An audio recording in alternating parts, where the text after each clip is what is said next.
అయ్య బాబోయ్! క్యారెట్ అన్నం. క్యారెట్‌ని ముక్కలు చేసి మూకుడులో ఏసి బాగా ఏంచి తాలింపులాగా చేసి పంపిస్తుంటే, అవే ముక్కల్ని ఏరి మూటగట్టినట్టు అదే బాక్స్‌లో పెట్టి మళ్ళీ రిటర్న్ తీసుకొస్తున్నారండి. అందుకే ఇలాగ తురిమి సన్నగా చేసి అన్నంలోకి మొత్తం కలిసిపోయేలాగా చేసి పంపిస్తే తీసుకునేదానికి సమయం లేక అట్లాగే తింటారేమో అని చెప్పి నా సైంటిస్ట్ బుర్రకి బాగా పదును పెట్టి మరీ చేశానండి. అరే! పిల్లలున్న ప్రతి తల్లి ఇలాగ సైంటిస్టే అవుతారు. మాకుండే ప్రయోగశాల అయితే వచ్చి వంటిల్లే. ఎన్ని రకాలు చేస్తే ఏ విధంగా తింటారు? ఇట్లా చేస్తే వాళ్ళు తింటారా లేదా అని ప్రతిదానికి ఆలోచించి, ఆలోచించి టైం తీసుకొని మరీ చేసేది మేమేనండి. ఈ వంటింటి సైంటిస్ట్ బుర్రతో ఈ మధ్య చేసే ప్రతి ప్రయోగం సక్సెస్ అయిపోతుందండి. అరే! అన్ని ఎక్స్‌పెరిమెంట్స్ ఏం చేశారంటారా?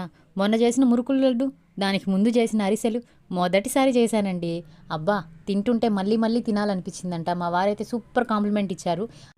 మీ సైంటిస్ట్ బుర్రలకి పదును పెట్టడంలో ఫాలో, సబ్స్క్రైబ్ మర్చిపోతారేమో. ఫాలో చేసి, సబ్స్క్రైబ్ చేసి అట్లనే లైక్ కూడా కొట్టేసెళ్ళండి.